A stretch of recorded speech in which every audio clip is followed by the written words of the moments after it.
Selamat malam para RF listeners, kembali lagi dengan kami di Rewatch Film. Kali ini kami telah merangkum film The Vault. Nah sebelum memulai, jangan lupa subscribe. Yuk kita mulai film The Vault. Film berawal di bulan September tahun 2009 di kapal Atlantis. Walter mimpin pencarian artefak di perairan Spanyol dengan koordinator penyelamnya adalah James yang mantan agen MI6. Mereka berhasil ngambil artefaknya tapi nggak lama mereka ditangkap sama otoritas pemerintah Spanyol. Bulan April tahun 2010 Walter lagi ngejalanin sidang di pengadilan internasional untuk nentuin nasib artefaknya. Sampai akhirnya diputusin kalau artefaknya adalah milik pemerintah Spanyol karena ditemuin di perairan Spanyol. Dan Walter nggak ada izin untuk melakukan kegiatan pencariannya di sana. Abis sidang Walter minta tolong sama temennya Margaret yang adalah agen MI6 buat klaim artefaknya lewat pemerintah Inggris. Tapi Margaret nolak di situ. Margaret bilang Walter harusnya nikmatin hidup normal jalan-jalan ke Paris ke Menara Eiffel daripada masih ngurus ginian. Bulan Mei tahun 2010 di Madrid, Spanyol, artefak dibawa ke Bank of Spain dengan pengamanan yang super ketat. Sementara di bulan Juni tahun 2010 di Universitas Cambridge, London, Inggris, Tom Liebrecht lagi diinterview sama 8 perusahaan minyak. Dia ditawarin kerjaan dengan imbalan yang fantastis mulai dari gaji $400.000 setahun, punya kantor sendiri, dikasih saham, dikasih tim khusus, cuma nggak ada satupun yang diterima. Itu yang bikin ayahnya marah-marah karena 8 perusahaan minyak itu koneksi ayahnya. Tom malah lebih peduli sama sisi kemanusiaannya, makanya dia nolak untuk kerja di perusahaan minyak. Pas lagi makan malam sama ayahnya tolong di SMS dan disuruh ikutin petunjuk di SMS itu.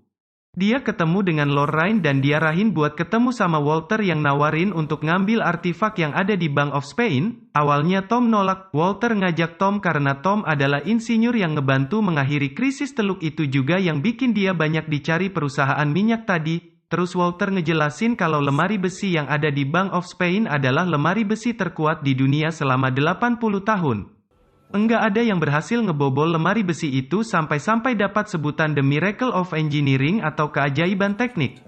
Ini yang bikin Tom merasa dan dia langsung browsing soal Miracle of Engineering. Dan dari situ Tom setuju buat terima kerjaan dari Walter tadi.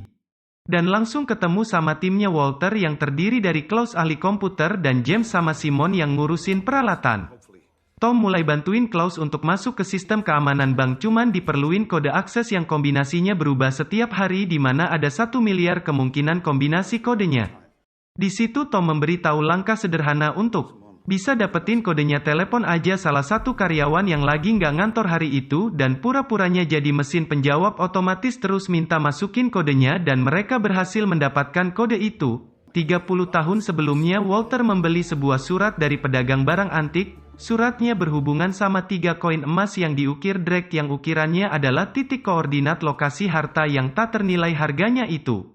Koin-koin itu sekarang ada di dalam artefak yang tadi ditemuin di awal film. Mereka mulai jalanin rencananya. Tom sama Simon nyamar jadi cleaning service di bank dan Lorraine nyamar jadi kurator lukisan.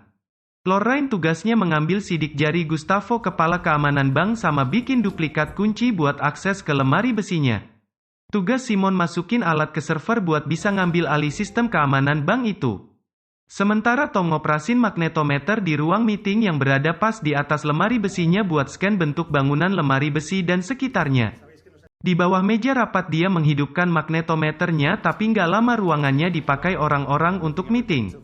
Kunci yang pertama ada di ruang kepala keamanannya dan berhasil diduplikat. Lorraine lanjut bikin duplikat kedua di ruang kepala banknya. Tiba-tiba magnetometernya ngehang tapi bisa nyala juga tuh. Akhirnya scanningnya nyampe tuh 100%. Masalahnya daya yang dipakai terakhir tadi memicu alarm kebakaran yang bikin semua orang harus keluar dari situ. Padahal Lorraine belum selesai bikin duplikat kunci keduanya.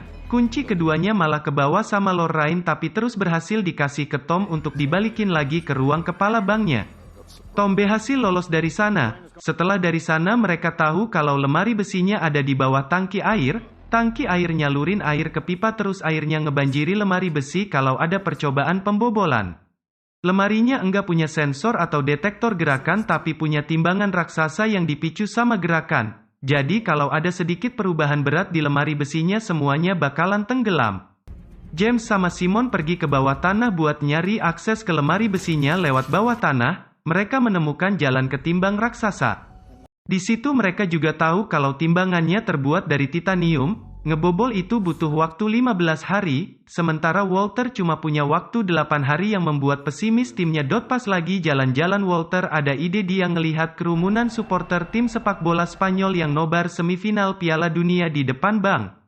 Jadi Walter punya rencana untuk masuk ke bank lewat atap, enggak jadi lewat bawah tanah. Lagian CCTV-nya juga mengarah ke supporter.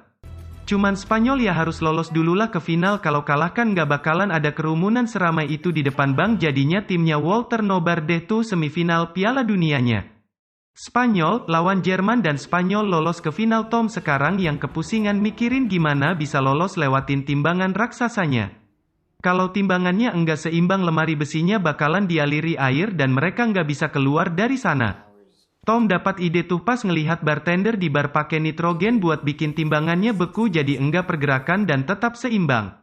Tinggal nyari deh 500 liter nitrogen cair buat dibawa ke timbangannya di bawah tanah. Sementara Gustavo udah tahu nih kalau ada penyusup ke bank itu. Mereka memperketat pengamanan terus ngebatalin nobar di depan bank. Walter minta tolong sama Margaret untuk bikin laporan penangkapan timnya Walter biar dikira udah aman supaya penjagaan di bank dilonggarin dan nobarnya dibolehin, dan Margaret menyetujuinya.